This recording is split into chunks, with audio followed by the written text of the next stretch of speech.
Today, we gather in light of the Bronx fire tragedy that occurred to our brothers and sisters this 9th of January. Our hearts are really heavy in grief for the loss of our dear 17 brothers and sisters, the many injured, and the families that endured this loss. We grieve not only for losing our dear brothers and sisters, but for the injustices they experienced and many others due to systemic racism, government neglect, and unsafe, unreliable housing. So today, if you're feeling pain, know that that's a good thing because it means that you have a heart that's alive. And as we know from Rasul sallallahu alaihi wasallam, he said that the parable of the believers and their affection, mercy, and compassion for each other is that of a body. When any limb aches, the whole body reacts with sleeplessness and fever. So if we feel pain, that means our heart is alive, and may Allah subhanahu wa ta'ala always keep our hearts alive to feel for our brothers and sisters. And sadness and grief, these are valid emotions. Our Prophet ﷺ, grieved when he had tragedy, when he thought about the ummah. So inshallah, today we will learn and heal with Sister Babalwa, Sister Zakiya, and Brother Isa on how to channel that grief, whether in this specific tragedy or other tragedies in our communities. And inshallah, we can leave with what we're looking for and benefit from our time together. But some expectations, inshallah, to make sure that this healing space is safe and fruitful.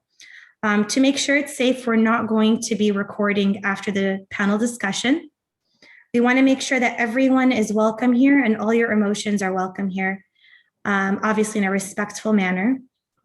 We want to keep politics out, and we want to be very mindful of what we say and making sure it's not triggering in any way.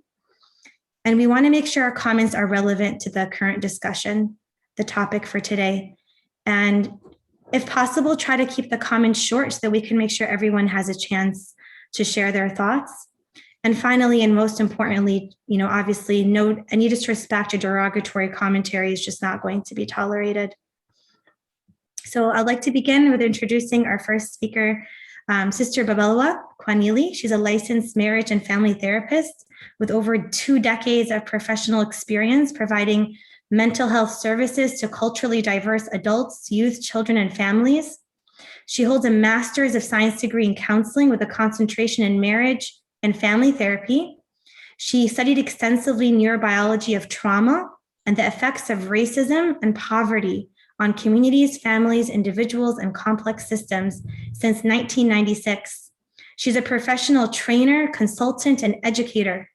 She's written curriculum and designed professional trainings in her areas of specialization, which is complex multi-generational trauma, racism, cognitive behavioral therapy, trauma-informed school-based mental health practices, the impact of secondary trauma on educators, the impacts of trauma and violence on learning, complex family systems, cultural humility, depression, grief, loss, faith and healing arts, culturally responsive care, and more. She's trained behavioral health clinicians and trainees, administrators, educators, community members, clergy, corporate and business professionals, and others. She's very passionate about the needs of others. That's why she's with us here today, especially those who suffered great difficulties due to compounded violence and racial marginalization. She currently lives in the East Bay, and she's a mother of 3 young adult children. And we have with her our wonderful guest, Dr. Zakiya Hyatt, who is a consultant advocate psychology also in the Bay Area. And we also have Brother Isa, who has migrated here from the Gambia. So we're really looking forward to learning from all of you. Jazakallahu khairan for being with us here today.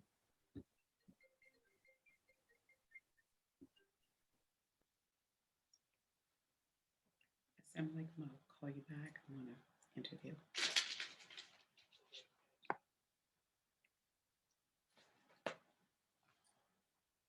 Muted, excuse me. So I'd like to start, first we'll open up with Al-Fatiha. So Bismillah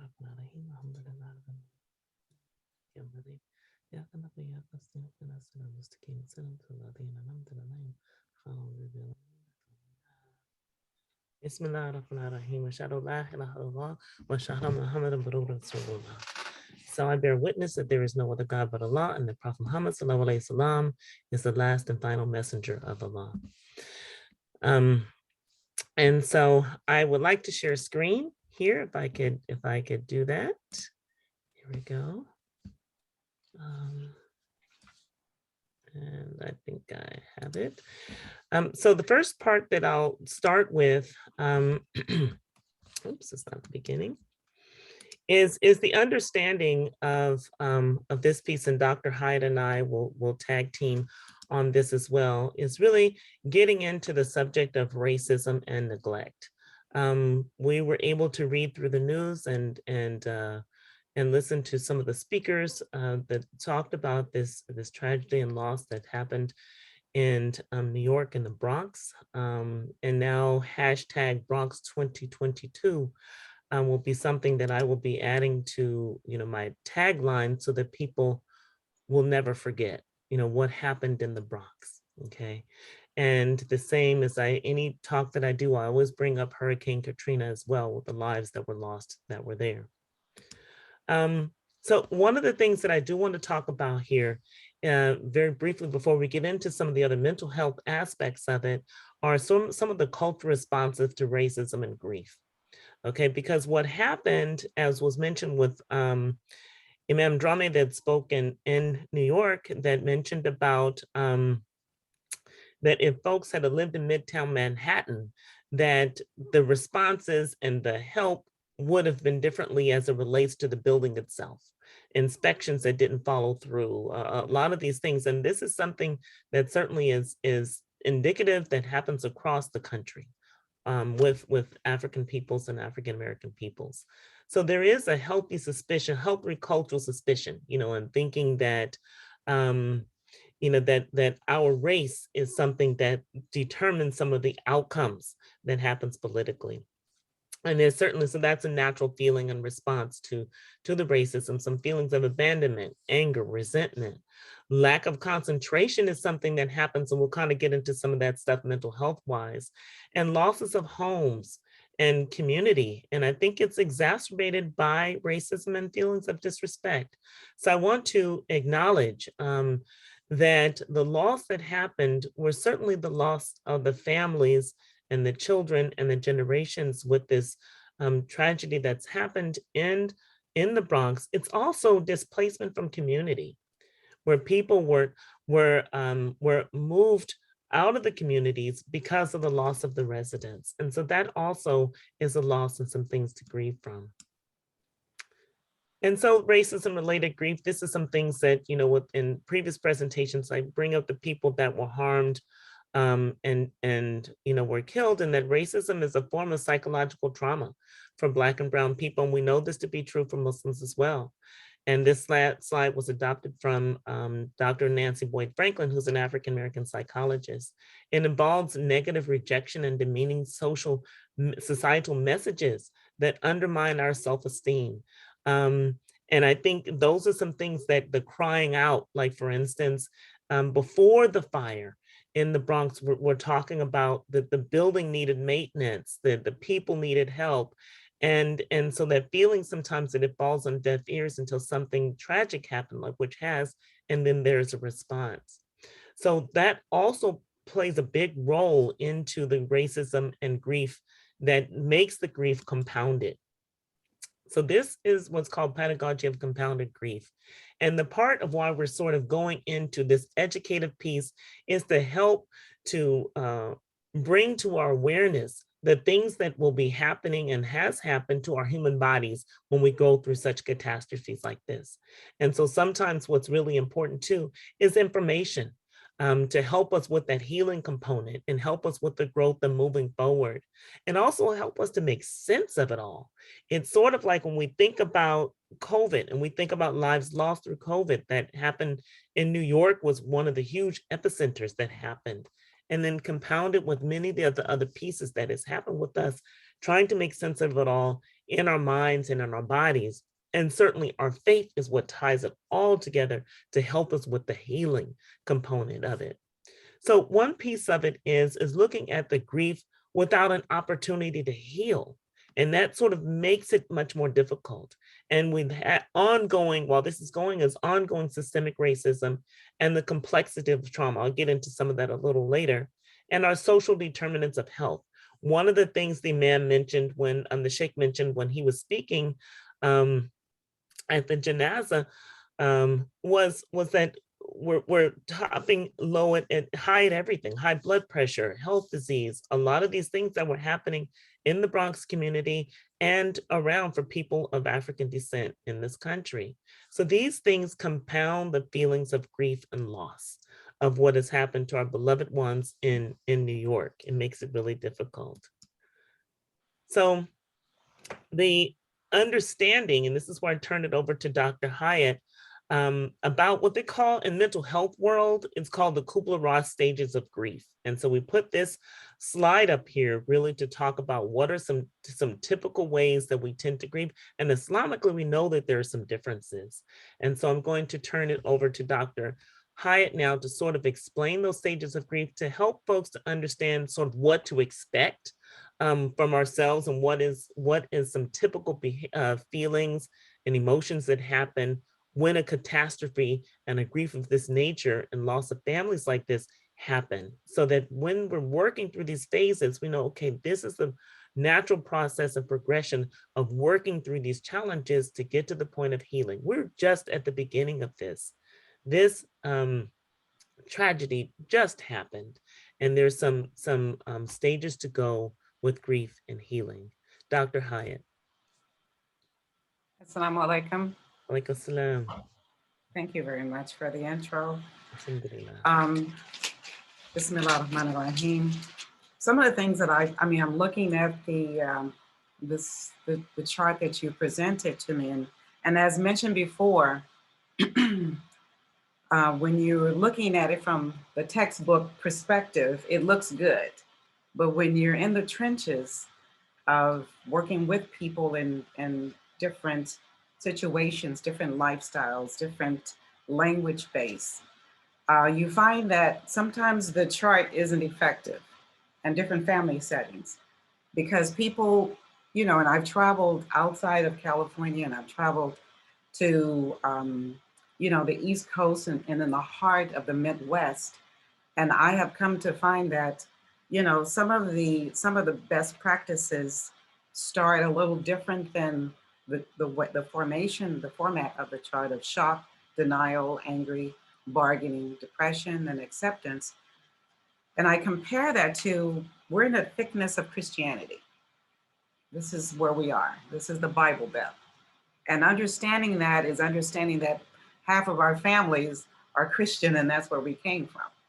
So keeping in tune to that, we're looking at their language, we're looking at lifestyle, we're looking at just family dynamics and who they rely heavily on. And it's obvious to me that it's not mental health. It's the first order of contact is the immediate family of trust. So trust is an issue when we began to dialogue regarding a crisis.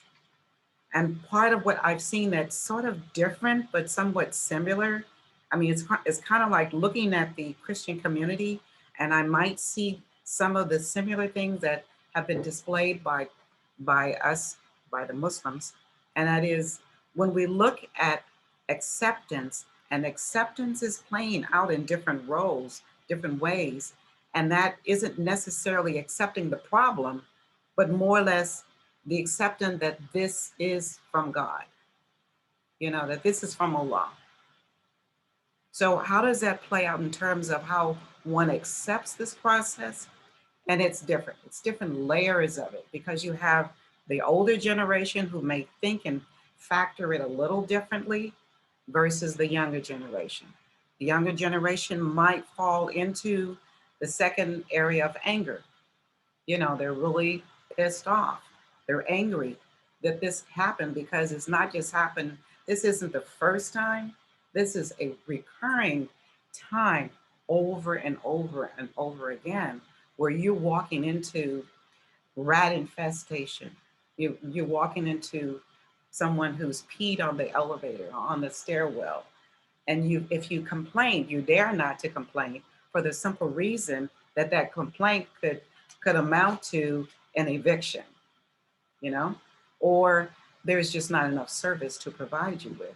in terms of dealing with the current issue at hand. Now, that might have played a role with the families that existed in this current crisis mind. You know, what's the use of complaining? And yet they may not have had the awareness or the knowledge of the due process. So one of the things that I'm looking at is that part of the acceptance is coming to the realization that shock is there. Shock that this actually happened to us. Shock of the reality that not only is it happening today, that maybe it will continue to occur. So that is part of the realization. And out of that realization, we have the anger of, and we have the, the disappointment, and we have the crises of not necessarily blaming Allah or blaming God or blaming Jesus, but the reality is this is their situation. How can we help each other survive through this process as we've done for years, for centuries? Okay. So, and looking at that again, family and the family dynamics and trust come into play as they as they struggle to deal with their anger, ask questions about how do we deal with this, and how can we stop this madness? Because it seems like, the depression may not be there, but the anger overrides the sadness, that not necessarily for themselves, but the sadness of the reality that it continues. And yet there is, that there are people who will turn a blind eye. They may give a little money and then they say, that's it, halas, it's over. These people will go back to their territories, or they will find that there is no other place that they can reside in of better conditions. So some of the things that I had suggested in terms of like alteration to the format is that we look at educate and we look at advocacy. That seems to be, to me, when you're in the trenches and you're talking to these to Blacks or African Americans, and you're talking to immigrants who are living in these desperate situations, how can you best become the advocate of their crisis, the advocate of their shame, to live in conditions like that, even though they try very best to, when you meet them in their home spaces, to make accommodations supportive to a guest entering. How do we overcome this and get past it? I don't think we'll ever, I'm just sort of disappointed that will we ever get through this successfully? But what we can do is to continue the knowledge of educating, training, and advocacy. So I think that's my perspective in terms of the charts, because I see it every day as I travel. Some of the things that, from an Islamic perspective, for the Muslims that were there, and not overlooking what how Christian people might feel, or those of unknown denominations. For the Muslims, we say to each other that you can recite Inna lillahi wa inna ilayhi raji'un. Surely we come from Allah, and surely we will return to Him. Christian people believe the same thing in Jesus. This is a similar belief. But how is that interpreted? How do we transform that idea to something that's workable? We work together as a team, and sometimes calamities force us to come together. And I've seen it when I'm visiting places and there's a tornado or there's a blizzard of snow. People come together. They set aside their differences to overcome the crises. So if we could, develop a new format that will accommodate us Islamically, and a new format that will address the issues of Black people in real time, that format may not work for us. That format is a little different. And we need to rethink it. We need to come together and ally ourselves as a group to better understand what the real need is in order for them to overcome the crisis, inshallah. Thank you, Dr. Hyatt. Alhamdulillah. Alhamdulillah. Just briefly, I'll kind of go over this a little bit, and we kind of alluded to much of this as well. This is what we call a grief wheel, to let you know sort of like the cycle of things of what to expect. And so, you know, that we've mentioned before about the absence of an opportunity to grieve and heal. And that piece is like things keep going, you know, after, you know, this tragedy, there's still the piece of where we continue to need to live day to day and take care of daily responsibilities. Certainly a death of family member in this particular case, Ya Allah, it was full families, you know, that went back to Allah in the fire, and because of smoke inhalation.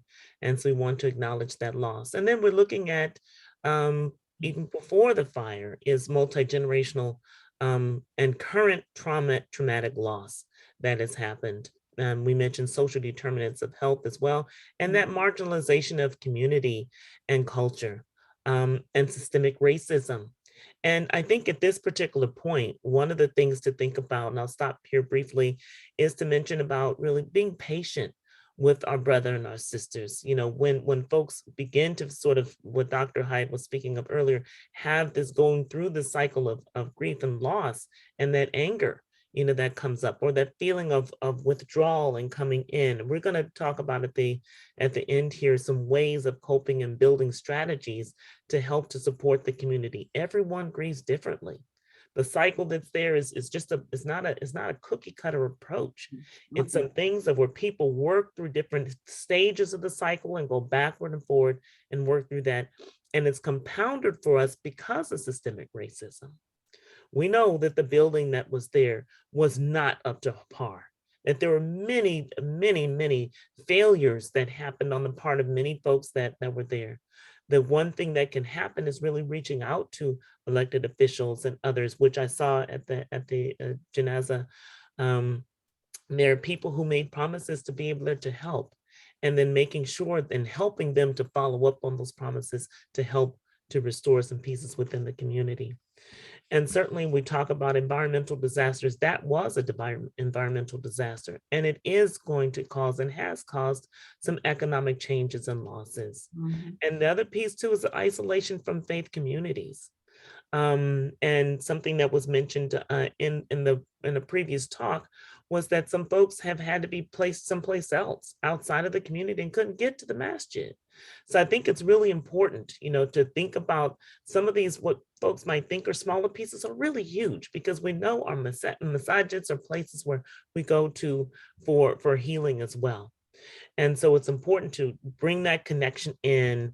And when looking for those resources and supports, is to remember to pull all these pieces in, sort of like to reduce that isolation from faith-based communities and to help to rebuild. But healing is definitely going to take some time, and with professionals. We're going to get into that too. So briefly. Also, I wanted to comment. Yes, of course. I'm sorry. I wanted to comment on the discussion that we had earlier, and that was charity. Yes. How does charity play? How does it play out? How does it act? Does its acting in real time? And we, you know, we talked about acts of charity. We're talking about, you know, writing a letter to the you know, officials or people in the neighborhood, making them aware, educating and advocacy. You know, we talk about that. And part of what you just mentioned is living within the skin of that person. Yeah. You know, understanding that person, not just from the literal sense, but from the sense of their world. That's when you're in touch with their cultural needs. So when you displace them, when you put them in some other areas, you've taken them away from the extended family. You know, and now they're having to navigate in strange lands and try to get the best out of it. And even though you do that they may be met with other issues of concern that they're not prepared to deal with.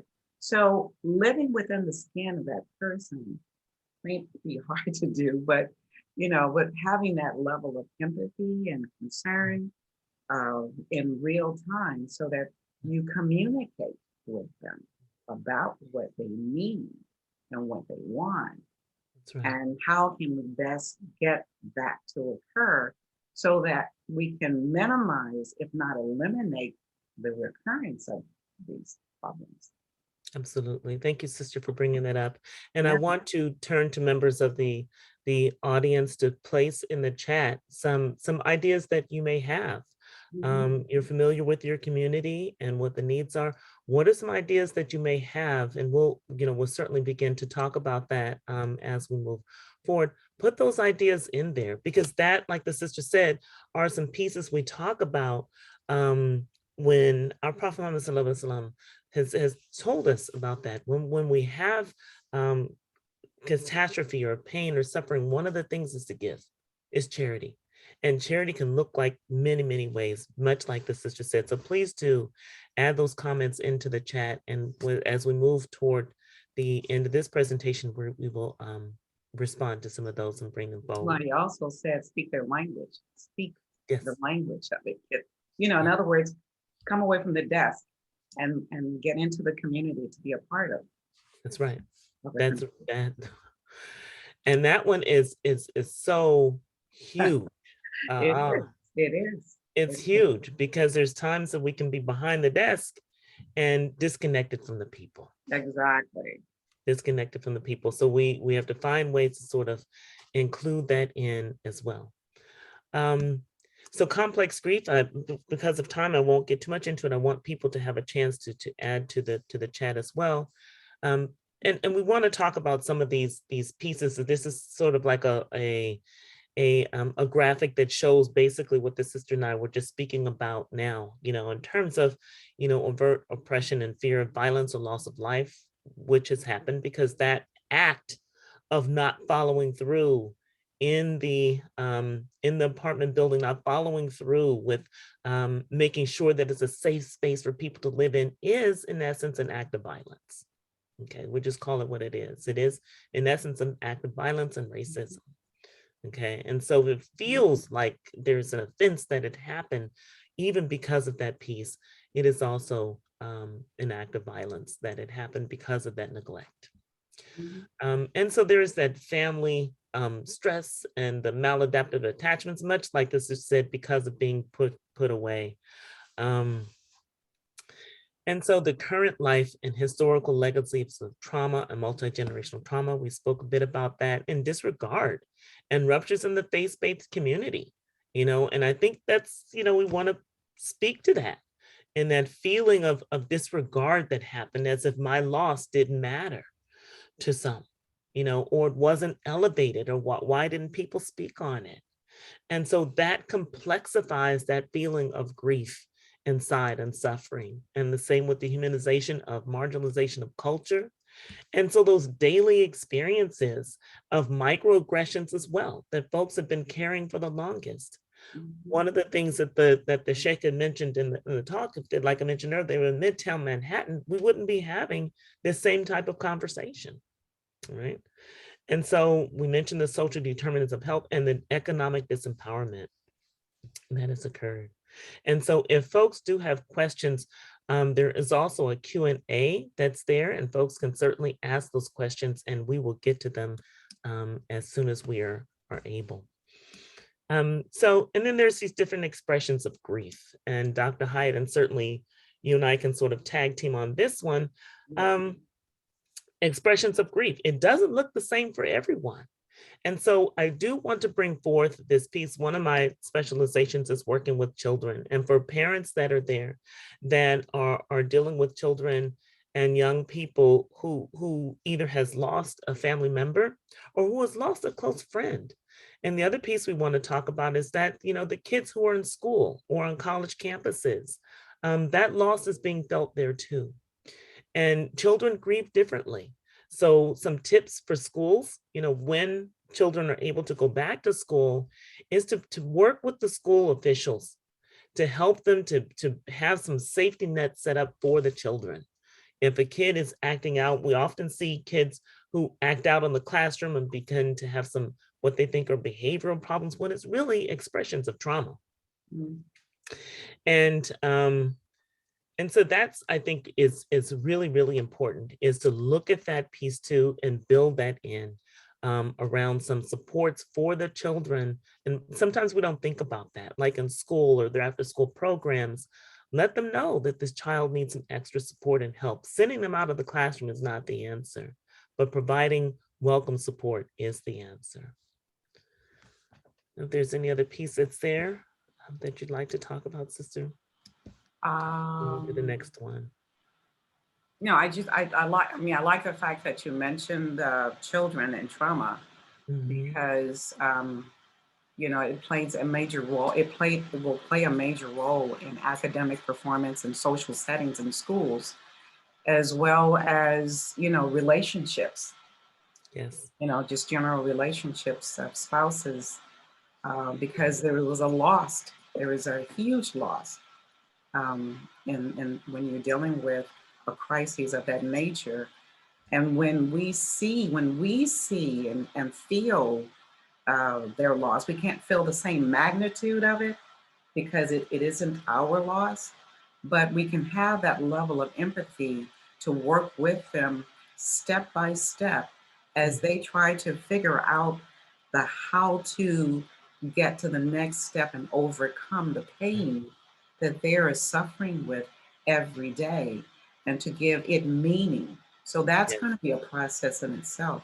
So, just taking the time and being patient, as you mentioned earlier.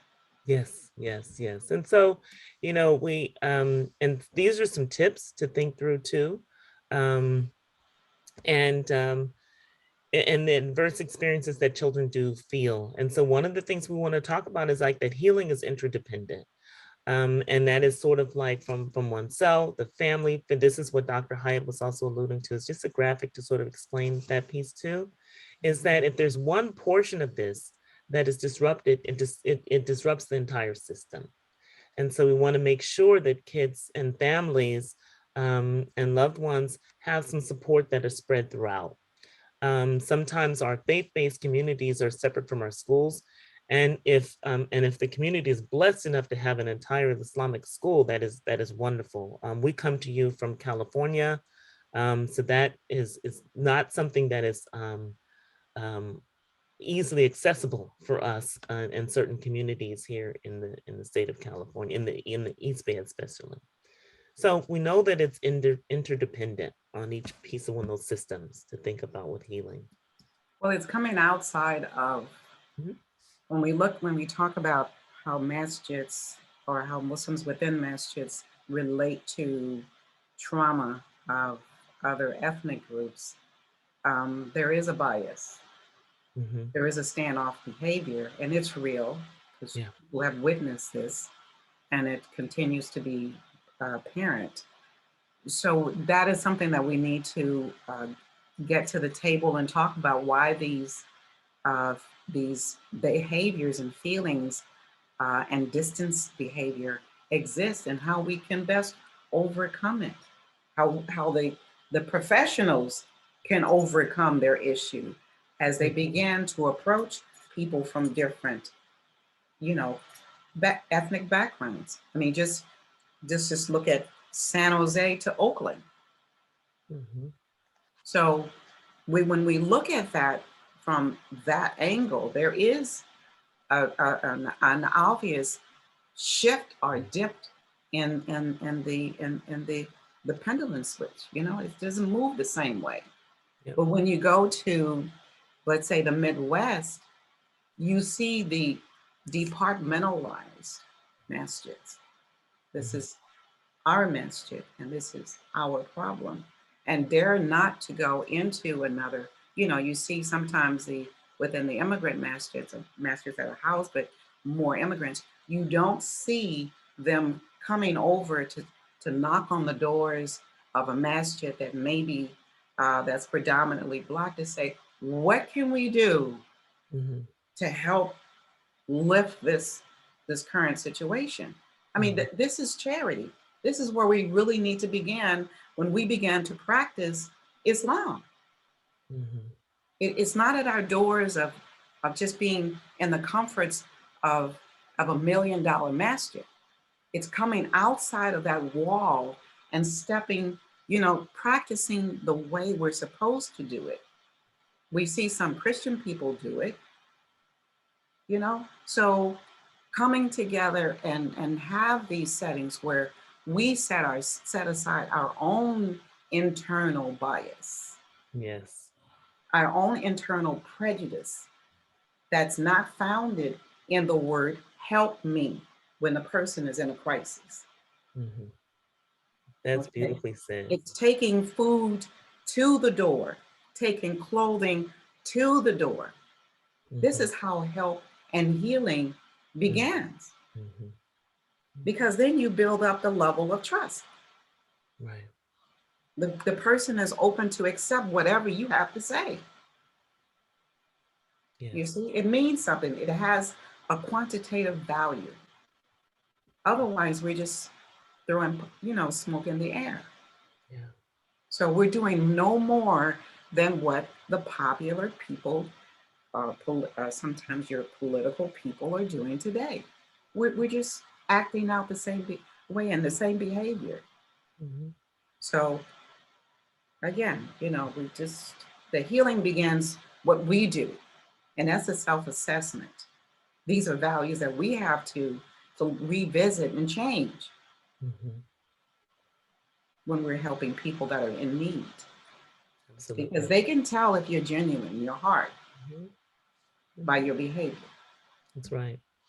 By our behaviors. Thank you, sister. And so, and someone also mentioned in the chat that I do want to lift up in terms of besides interrace and interethnic and religious discrimination, we do see a situation where the same race and same ethnic same within the same race, that happens as well.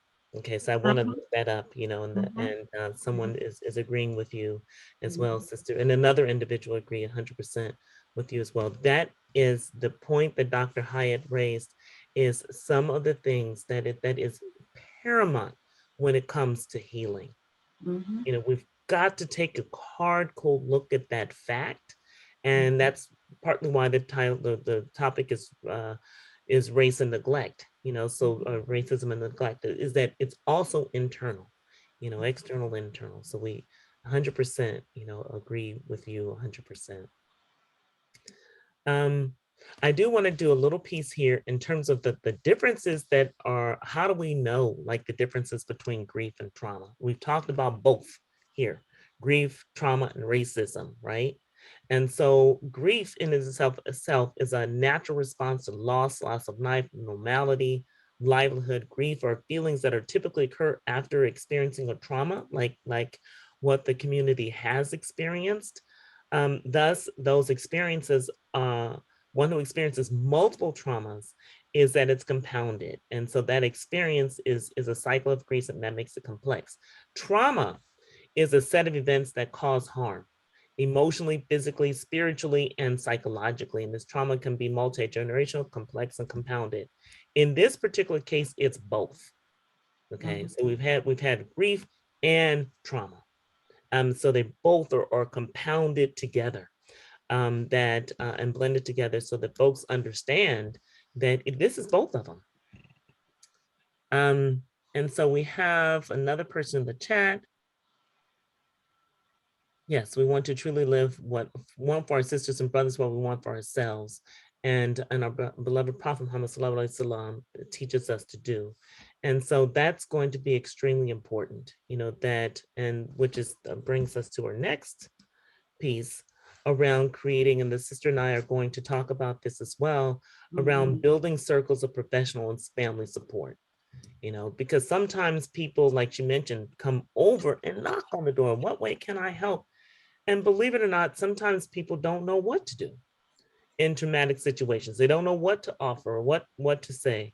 And so this is a piece here where we talk about building our circles of professional and family support. So circle support is a network of knowledgeable people who are in your professional, academic, and personal life and your spiritual life. And these individuals should have experiences in various areas. And someone did mention too about they lack education in that level. And so that's where it's not necessarily incumbent upon us to teach them, but for us to develop those levels of support so that we can know what it is that we need for our communities as well and be able to voice that. And so these individuals should have experience. They must be diverse, and it's important to be consistent with communication in our circle of support, because that's some of the things that we're going to need to rely on 6 months down the line. Okay. 9 months down the line, a year down the line. One of those elected officials, they came to the masjid, they came to the mosque, to the Islamic Community Center, that said, here are some things that we promise to do. Those folks can go into that professional community levels of support, okay, in terms of how we can write and ask them for help, tell them to use the things that we need, or what have you, and that we're, building this tight net among ourselves so that folks don't fall out and become isolated.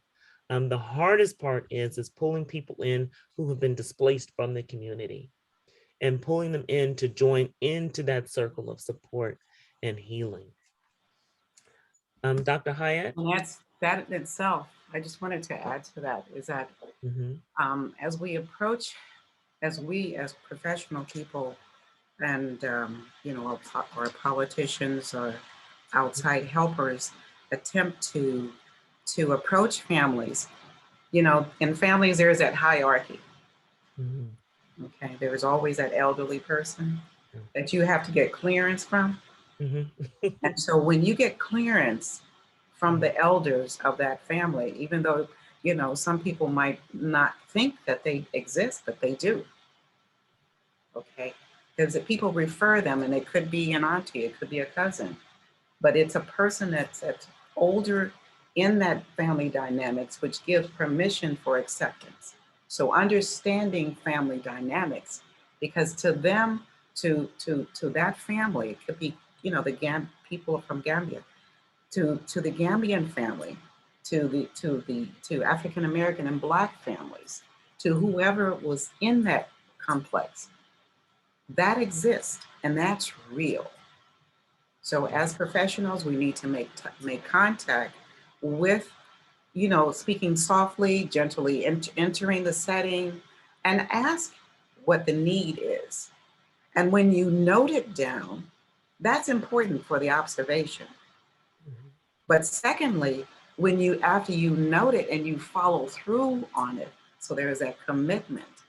Now that's a validation there that we can trust that person, because that person followed through on their word. Because in the community, in the Black community, and among some other circles, and also the Gambian community, your word is your bond. That's right. Okay? Because when these truth tellers tell the other people, and word spells, it just spills out and it goes viral. It doesn't have to go internet viral, but it goes mouth to mouth. Then people trust you that you will be there for them, not only in this current time, but also in the future as we become their advocate. Absolutely. So family support and professional support. That's right. Just wanted to. Thank you so much, sister. And we do want to make sure to add in the schools in there as well. And I do want to put in, read what someone also wrote about children who experience adverse life events. Will also affect their development, and this could perpetuate the cycle. And so that's the part of really disrupting that cycle, is what some of these things can do with the pieces that are here in this presentation. And we'll be happy to send this out to the sister for folks to have. In addition to, you mentioned the children, if there were teens involved, yes, young adults, unanswered questions, being neglectful in our follow-up could increase the desire to drug use. You see, it could increase the desire to go out in the streets and do things they wouldn't ordinarily do, because they're acting out a frustration. They're acting out a dismay, a hatred, not necessarily at the whole society, but they feel helpless. Yeah. So in the eye of, or the arena of helplessness, people do strange things that they wouldn't ordinarily do. So, people might say, the professionals might say, well, it's their fault that they're acting out. No, it's a reaction. It becomes a secondary reaction to the crises, of feeling helpless and vulnerable. So vulnerability will open up all kinds of suggested ideas where they become easy prey to the predators in society.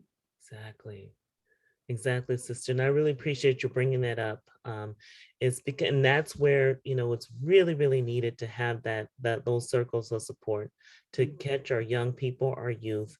And then I'll be remiss if I didn't mention seniors, that within our senior population as well, that's there, who are also deeply impacted by this. And the grief looks different within our senior population as well, to make sure we have full rounded support. I do want to mention one other thing that was in the chat, and a suggestion was that we must also work towards public awareness program and promote good help seeking attitude and behaviors.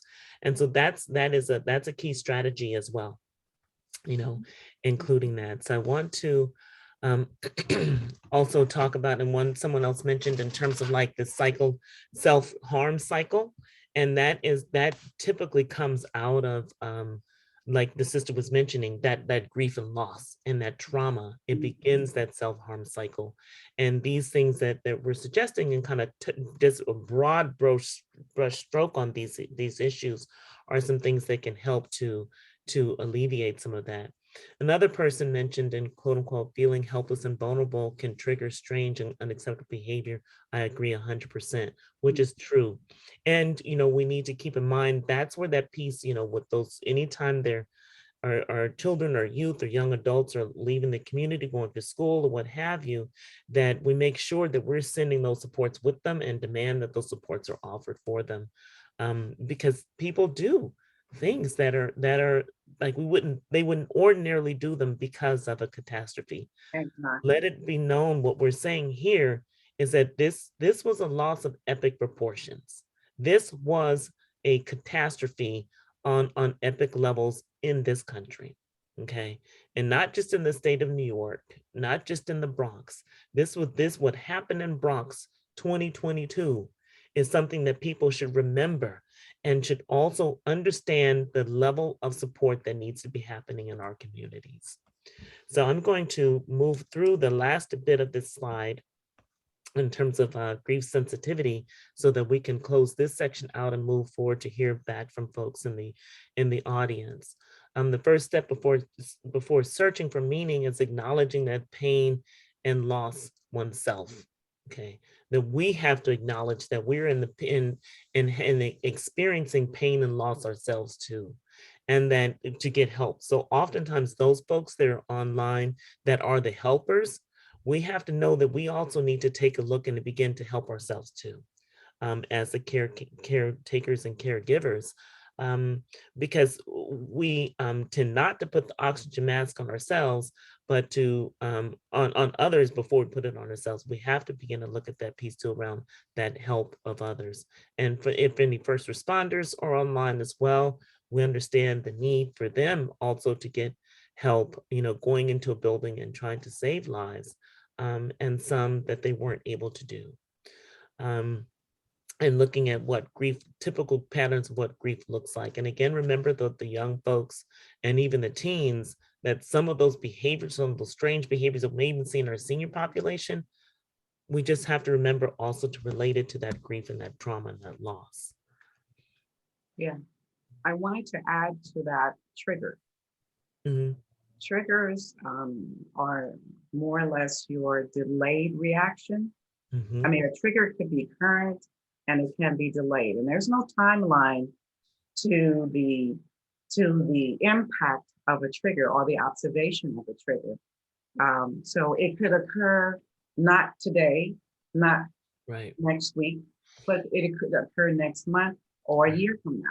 So each time if the visitor, if the person who is in grief observes or hears on the news, or they see another fire of that nature, it becomes a trigger for them, and it causes them to become immobile. Mhm. It prevents them from moving on to the next level. I don't know what happened. Am I still Oh, there? I turned, yeah, that was the end of the Oh, slide there. Yeah, she's absolutely correct. So thank you so much, Dr. Hyatt. And and I think there were some pieces that you wanted to end with too, in terms of remembrance. yes. And Remembrance. remembering that when we're met with a calamity in life, and this is probably the words, inshallah, from Christians and also Muslims, that we know, that we say to ourselves that what has happened, surely we come from God, Allah, and surely we return to Him. And oh Lord, reward us for our affliction and give us something better than it in return, which only you, Allah, God, the exalted, can give. Amen. And if that is on the breath of every surviving person or observing person or person who has experienced this, if they just continue to say that, it helps in the healing, inshallah, process. Amen. Amen. Thank you so much, sister. So at this particular time, we do want to open it up, for folks in the chat with any questions. I see one that's down here in the Q&A, and we'll also get some support from our sisters that are in the on the background helping us. If I miss it, please help me out here. And so I have a question that's here. It says, sisters, a much needed conversation. Appreciate you educating and holding conversation. Will you be sharing the slides afterwards too? Yes, inshallah. So I'll send those slides. Marston staff, is there a place where I can send the slides and we can send it out to folks do you have an email list of people who registered? Yes, if you can send it to me and we will send it to registrants, inshallah. Jazakallah. Okay, great, inshallah. So we'll do that. And there is someone else in the chat that was unable to speak using the chat function and needed to be promoted up to speak or answer